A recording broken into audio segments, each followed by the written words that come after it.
ಪೆಸರಟ್ಟು ಇದು ಆಂಧ್ರ ಕಡೆ ತುಂಬಾ ಫೇಮಸ್ ಆಗಿರೋಂಥ ಹೆಲ್ದಿ ಬ್ರೇಕ್ಫಾಸ್ಟ್ ರೆಸಿಪಿ. ನಮ್ಮ ಕಡೆ ಇದನ್ನು ಹೆಸರು ಕಾಳಿನ ದೋಸೆ ಅಂತ ಸಹ ಹೇಳ್ಬೋದು. ಸೊ ಇದನ್ನು ಮಾಡೋದಕ್ಕೆ ನಾವು ನಮ್ಮಲ್ಲೇ ತಯಾರು ಮಾಡಿರೋವಂಥ ಪೆಸರಟ್ಟು ಪ್ರೀಮಿಕ್ಸ್ನ ಯೂಸ್ ಮಾಡಿಬಿಟ್ಟು ಪೆಸರಟ್ಟು ದೋಸೆ ಮಾಡ್ತಾಯಿದ್ದೀನಿ. ಒಂದು ಅರ್ಧ ಕಪ್ ಅಥವಾ ಮುಕ್ಕಾಲು ಕಪ್ ಆಗೋಷ್ಟು, ಅಂದರೆ ಒಂದು 3ರಿಂದ 4 ದೋಸೆಗೆ ಆಗೋಷ್ಟು ಹಿಟ್ಟನ್ನು, ಈ ಪ್ರೀಮಿಕ್ಸ್ ಪೌಡರ್ನ ತೊಗೊಂಡು ಅದಕ್ಕೆ ಉಪ್ಪು ಮತ್ತು ನೀರನ್ನು ಹಾಕಿ ದೋಸೆ ಹಿಟ್ಟನ್ನು ಅದಕ್ಕೆ ಕಲಸಿ ಒಂದು 20 ಮಿನಿಟ್ಸ್ ಮುಚ್ಚಿಡಿ ಅಷ್ಟೇ.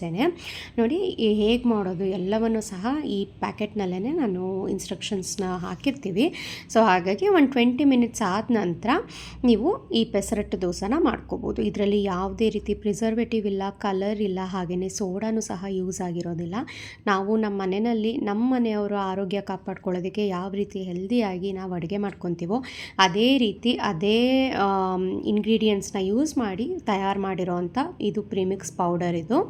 ಸೊ ಈಗಾಗಲೇ ಸುಮಾರು ಜನ ತೊಗೊಂಡು ರಿವ್ಯೂ ಕೊಟ್ಟಿದ್ದೀರಾ, ತುಂಬಾ ಚೆನ್ನಾಗಿದೆ, ತುಂಬ ಹೆಲ್ದಿಯಾಗಿದೆ, ನಾವು ವರ್ಕಿಂಗ್ ವುಮೆನ್ ಇರೋರಿಗಂತೂ ತುಂಬಾ ಹೆಲ್ಪ್ಫುಲ್ ಆಗಿದೆ ಇದು ಅಂತ. ಸೊ ಖಂಡಿತ ಟ್ರೈ ಮಾಡಿ. ಯಾವುದೇ ರೀತಿ ಪ್ರಿಸರ್ವೇಟಿವ್ ಇಲ್ಲ, ಕಲರ್ ಇಲ್ಲ, 100% ಹೆಲ್ದಿ ಆಗಿರೋವಂಥ ಪ್ರೀಮಿಕ್ಸ್ ಪೌಡರು.